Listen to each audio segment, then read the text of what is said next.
No, it's okay.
What's up, CB? It's Joe and Nolan. And we're your hosts for today's show. Joe, what's happening on today's show? Today we have a very special guest. Who's the special guest? Guess you'll just have to wait and find out. Episode 43 of the Talon Morning News starts right now.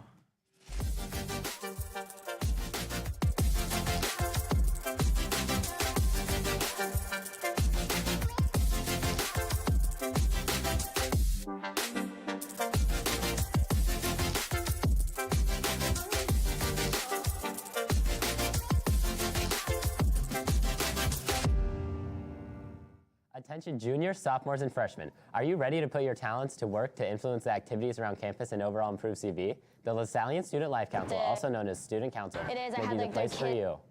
Student Council has both elected and appointed positions. There are school-wide offices such as ASB President, VP, etc., and also grade-level class councils. The job descriptions, expectations, and applications are posted in a Schoology message from Ms. Powers on every class level page.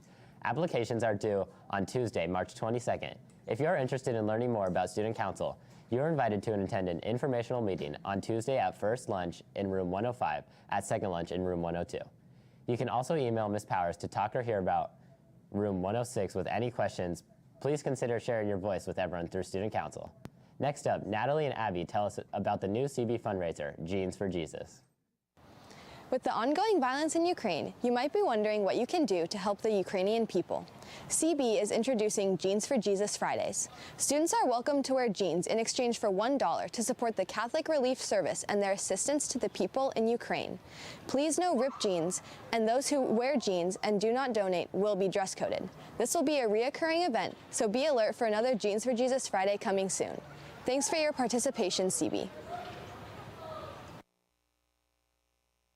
Are you looking for something to do next weekend? The CB Theater Department's production of Shakespeare's comedy, The Merry Wives of Windsor, opens Friday, March 25th, and runs for 6 performances through April 3rd. Tickets available in advance only through the ticket hub on the CB website. The 30th annual LaSalle Art Show will be held May 4th, 4 to 6 p.m. in the Taylor Family Gallery in the Performing Arts Building. Students, staff, and faculty are encouraged to submit work to the LaSalle Art Show in room 305 or 104 by March 30th. Anyone may submit up to 3 pieces in any media. Work will be juried by guest juror Andrew Connolly, art professor at CSUS. Now, a story about another one of CB's young entrepreneurs and her small business making and selling tote bags.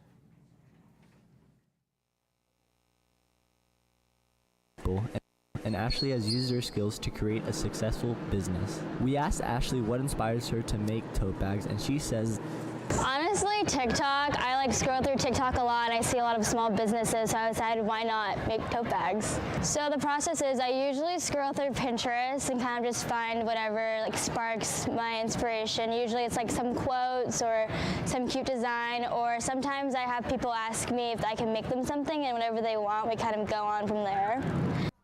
Ashley speaks about who supported her throughout her journey.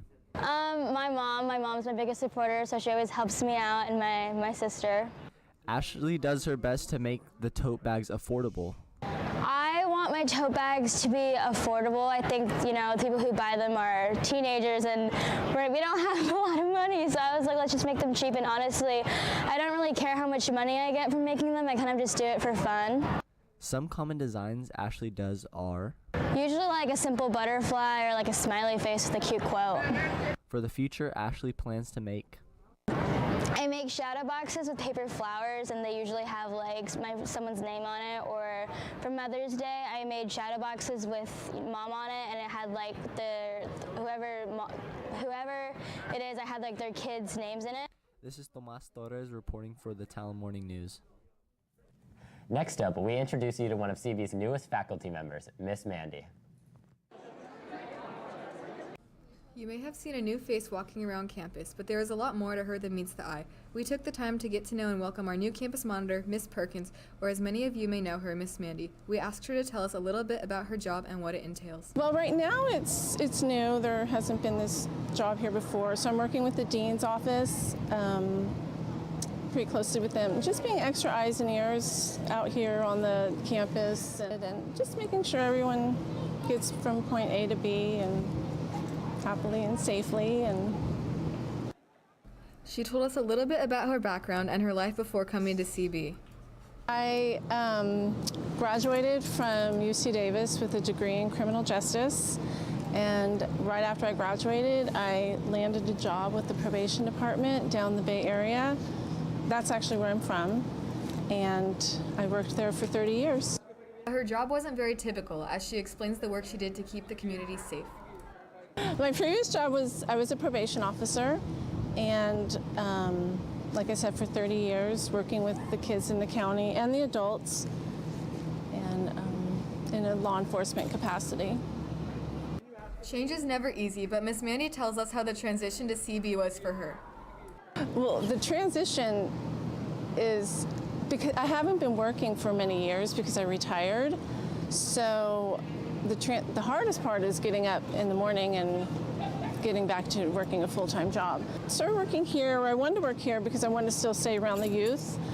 And I have 4 children, they're all grown, but one of them moved up here, and so I came up here after the pandemic and moved in near her, so just to be around my kids. Ms. Perkins tells us how her experiences as a probation officer gave her a new perspective on life. At times it was rough, but it was a great, great career, and there's just so much that I learned from it, learned about myself, learned about people from different areas of life, different walks of life, and really opened your eyes to what's out there besides the little bubble you live in. This has been Gracie Ramadini for the Talon Morning News.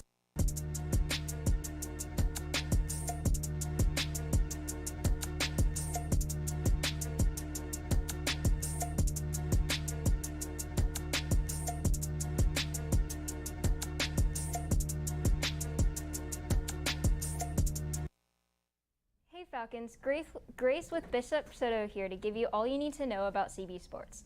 On the baseball field, our boys lost to Rio Americano in a 6-5 nail-biter. I guess we had a lot on our plates. Softball had a game on Tuesday against West Campus and won 5-2. They played again yesterday against Sac High and absolutely demolished them with a final of 27-0. Men's tennis had a match on Tuesday against Del Campo and beat them 8-1. We really racked up some points. Now on to the lacrosse field. Women's had a game against St. Francis on Wednesday and sadly lost with an ending score of 18-2. Maybe next time. Men's lacrosse played at Jesuit yesterday and also sadly lost 18-1. Swim had a meet yesterday against El Campo. Both men and women's took home dubs. Shout out to freshmen Romero Mann and junior Logan Tiska for the excellent performance at the meet. In March Madness news, Georgia State fell to Gonzaga 93-72, and Boise State also fell to Memphis with a final of 64-53. Gonzaga and Memphis play tomorrow in the second round of the bracket. Baseball play Rio again at Rio at 4:15. Make sure to wish our boys good luck. Be sure to check out the Schoology to keep up with future games. And we hope that our athletes finish the season strong and healthy. Go Falcons! That's all the sports we have today. Let's send it back to Joe and Nolan to close out the show. What an amazing sports segment. Today was quite the special show. Hopefully the boys on the baseball team can take home a win today. I hope so too. Have a faithful Friday, CB.